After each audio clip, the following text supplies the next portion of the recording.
an interesting case in Dublin this week involving a former Soviet fighter pilot, sort of decorated Hungarian man who had given his life, I suppose, to military service, and in retirement ended up attempting to fly heroin worth over €8 million into Dublin. While it wasn't mentioned in court, we know this heroin was it was from the group known as the family, and this was their plot to fly in the drugs on light aircraft, which is just showing really the levels of their sophistication at this point. 50-year-old Aradi Ignac from Hungary. I'm not going to try that. And Zoltan Nemeth from Hungary as well. He's 63, and they both pleaded guilty to smuggling the heroin into Weston in November and December, dates between November and December last year. It was a sensational story actually at the time. Yeah, I mean, it was like £8.4 million worth of heroin. I would say that would cover nearly, at this point in the way the drugs trade operates in Ireland, that would nearly be enough to supply the country for a year. I mean, probably not exactly, but I mean, it was certainly the biggest single seizure of heroin, I think, in Europe that year, last year, because seizures of heroin have obviously gone massively down. Heroin there's obviously an opioid trade in across Europe, but like diamorphine is a lesser part of it. So it was a huge, big seizure. Heroin has such a bad reputation. I was talking to somebody involved in the treatment of addicts recently enough, who told me that in the younger population, this country is not treating any heroin addicts at all. You bring that back to the 80s and 90s when it would have been the treatment, the biggest sort of cause of treatment. But and of course, like we see these there's been bursts of overdoses from, I suppose, what you might consider heroin substitutes like nitrazine and these other sort of prescription medications. So heroin in the heroin trade in of itself is become smaller and smaller, even though similar drugs are being used. So the family, a drugs gang that originate in West Dublin, have become really cornered that market. They've become the absolute number one supplier of heroin in Ireland. There's obviously a range of sort of small scale mule smugglers that come across from the UK, but you can see this is the big bit of the business. This is probably the biggest heroin deal in the country that year at least. And you can see, as you said, it's a sophisticated operation, and it's using a different route than we're getting used to reporting on these containers coming from South America and these conglomerations of organised crime gangs who are bringing it in mostly in food. But you can see this is a different route. This is the light aircraft route. And the guards have known for many, many years that this is a vulnerability, because they're private aircraft landing in private airports, and the ability of the state to monitor that it's far more difficult, obviously, than people who fly in on commercial jets and go through normal customs procedures, go through all those checks. So this is a plot. These two guys, the two Hungarian guys, flew from France with the drugs. The court heard that there have been a couple of trips during the year to Ireland as well. There's no doubt the guards had very specific intelligence in this case. When the drugs landed, they were waiting there for them. They seem to have, landed the aircraft and were waited there for a period of time and were due to fly off to another private airport I think it was in Kildare somewhere as well. But eventually the guards moved in and swooped in on them. So it's a big success, but an intelligence-led operation into the family is what it's all about, really. Now, the family were traditionally only heroin suppliers, and they had kind of, that market almost to themselves, while the Kinahans and other gangs were dealing in cocaine and cannabis and other opioids. That market, we have sort of discussed how there's less and less, I suppose, new heroin addicted people. But there is still obviously a robust customer base in this country.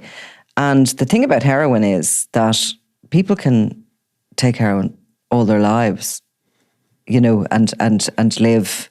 Yeah, I mean, I suppose they will have health problems, but they can actually.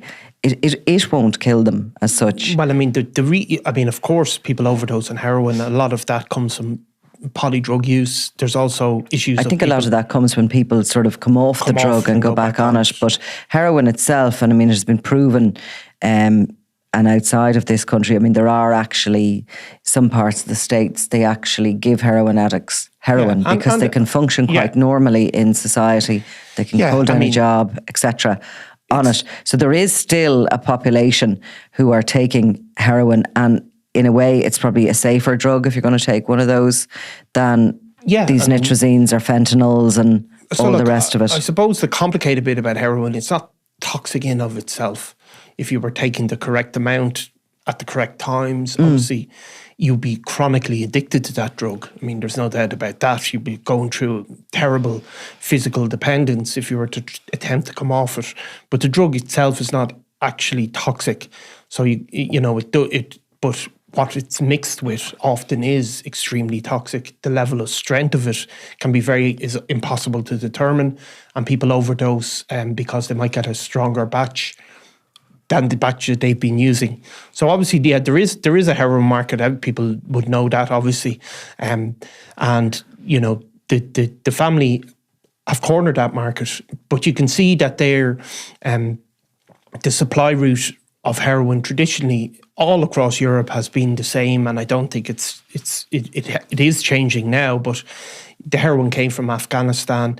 It came through places like Iran, through the Middle East, and landed in that part of Central Europe, where Hungary would be one of the countries. Also, you know, that kind of part of Central Europe, and then it radiated back through Northern Europe and into the UK and into Ireland.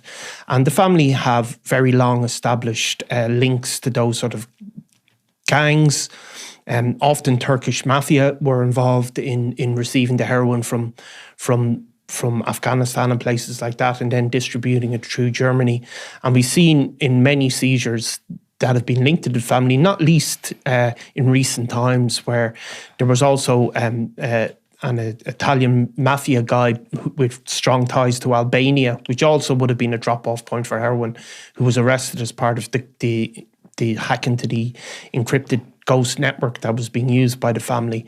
So obviously those ties are there, and these guys who Zoltan Nemeth and Aradi Ignac, these guys are the guys in charge of transporting it. In court, Ignac was described as being a couple of steps higher than Zoltan Nemeth. He was, I suppose, in charge of the logistics of this shipment.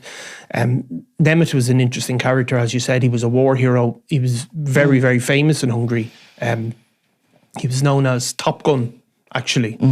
And the reason he was famous was not really so much because of his time in the Soviet army, but he was at this really famous incident in 1994. The Soviet Union had broken up at this stage.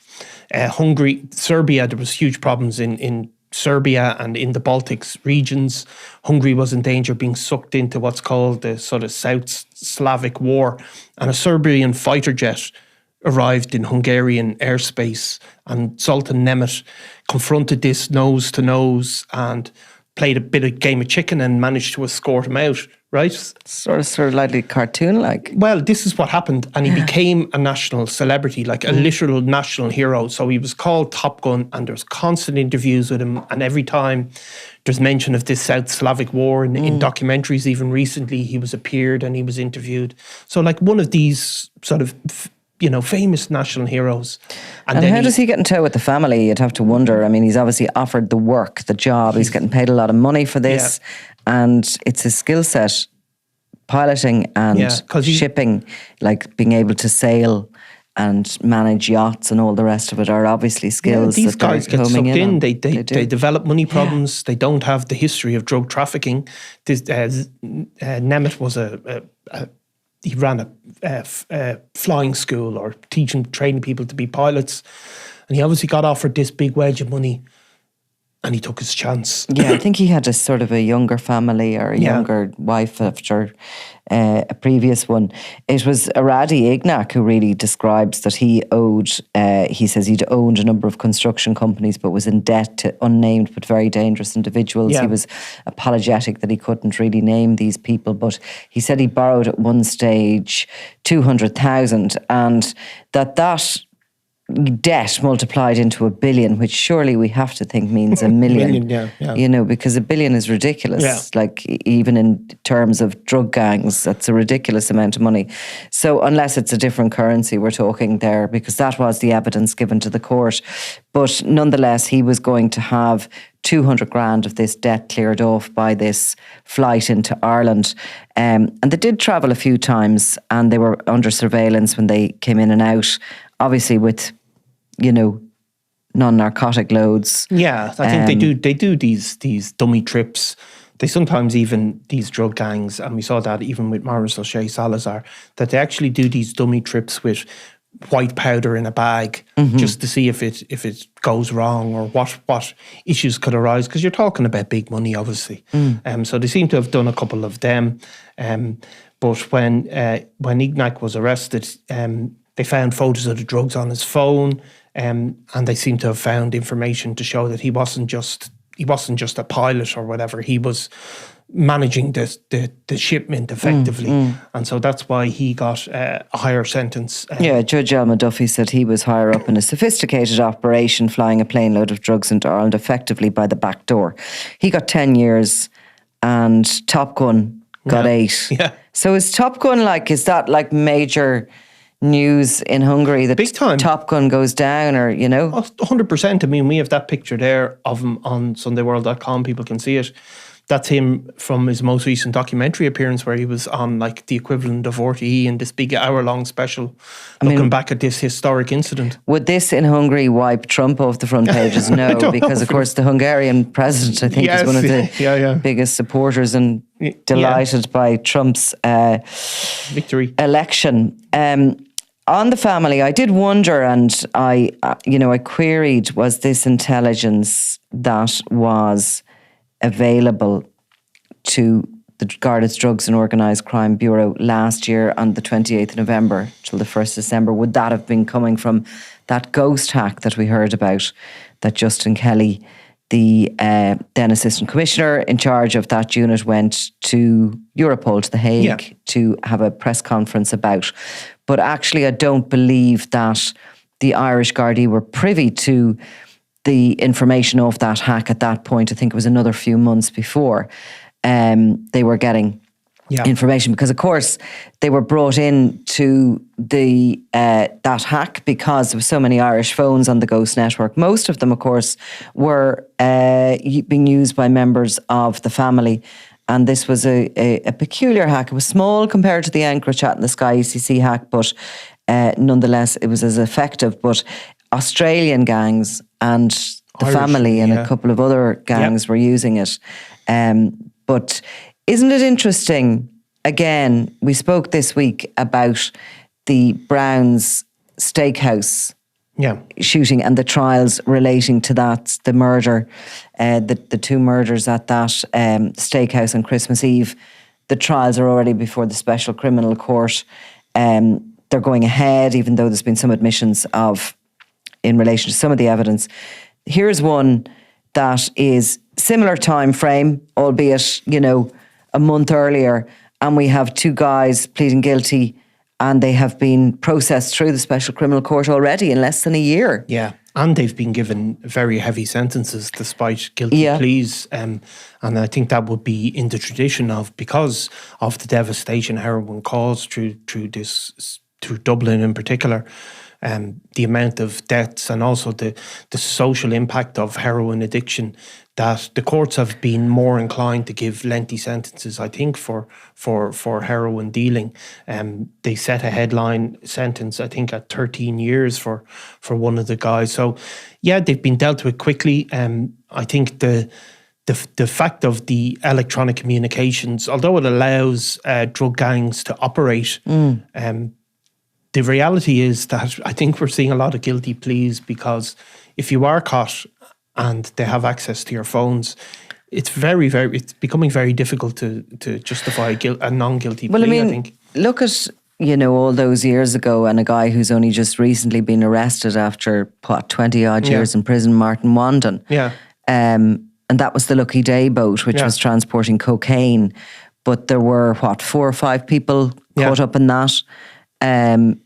Wandon was the rib expert who drove the rib boat out to meet with the catamaran that had the drugs on it. That was his role in it. Yeah. And he was to bring those drugs back to shore.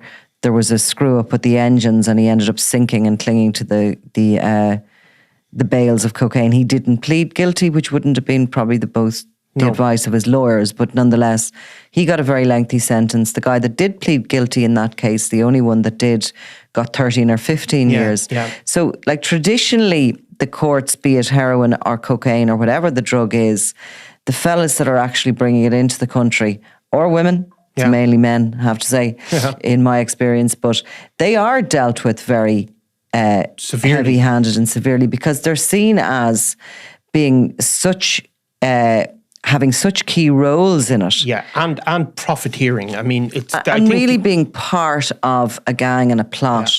Yeah. These guys have put to the courts their, backgrounds, their families, men. They've got caught up in this. They owe debts. Yeah. Top Gun doesn't really explain totally why he got caught up. I would suspect that been offered money if you'd, at his age, if you had another family on the go, probably is quite pricey, expensive hobby. But like these, no matter what the drug, the courts have traditionally, and those sentences and those sentence guidelines are, that they are dealt with very severely. I think they draw a distinction between, obviously, a guy can be caught with a couple of £1 million worth of cocaine, but if he's sitting in his house and the guard gives evidence to say there was, he was being threatened and he was going to make 500 quid. They do maybe draw a distinction. This is an international drugs plot bringing in a deadly, a lethal drug.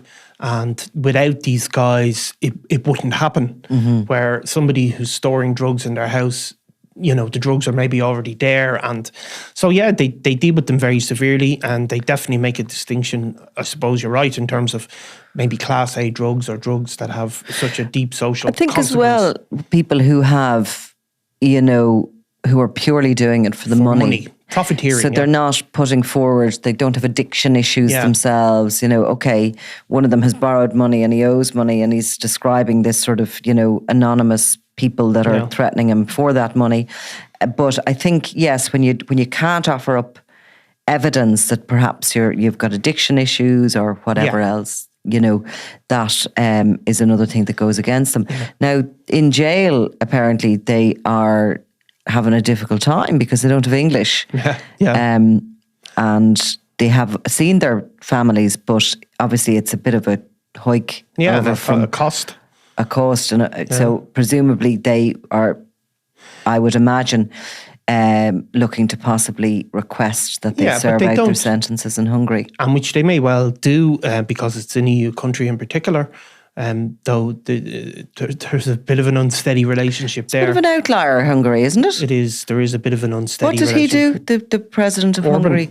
Yeah, there is a row with the EU over things to do with judges and the justice system and the media and various other things that aren't worth going into. I suppose. I thought he did something very high profile that was against the rest of the EU there. But anyway, it'll come to me when the lights switch off and I'm lying in bed. But he has a different approach to Russia as well. That's been of course that was it. Yeah. So, but look, it was support for Ukraine, wasn't it? Yeah. So I mean, I think what happens is that guys who are from another country and get sentenced in Ireland, they certainly can apply to be transferred to their home country to serve out their sentence.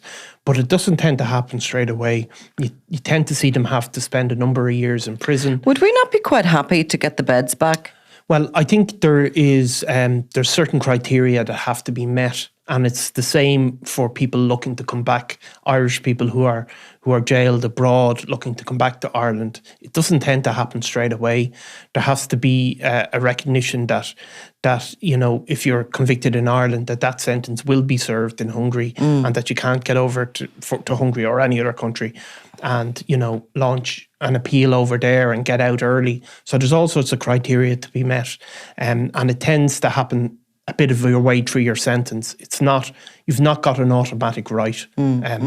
So typically people for example, in England that have maybe Irish people that have convicted murder, they might get back to Ireland after 6-7 years, and if they might have had to show a degree of rehabilitation, and then they might get to serve the second half of their sentence in Ireland. But it seems to vary case to case, but within the EU, I think it certainly would be easier. Are you keeping an eye on the Hungarian media? But no, I did. I mean, that's where I picked up that whole story. It was brilliant because there's loads about him. He's just one of those. And are they ignoring the fact that he's been done here? Well, no, they didn't catch up on his arrest until for a couple of days, because you'll see it will seep back now. Yeah.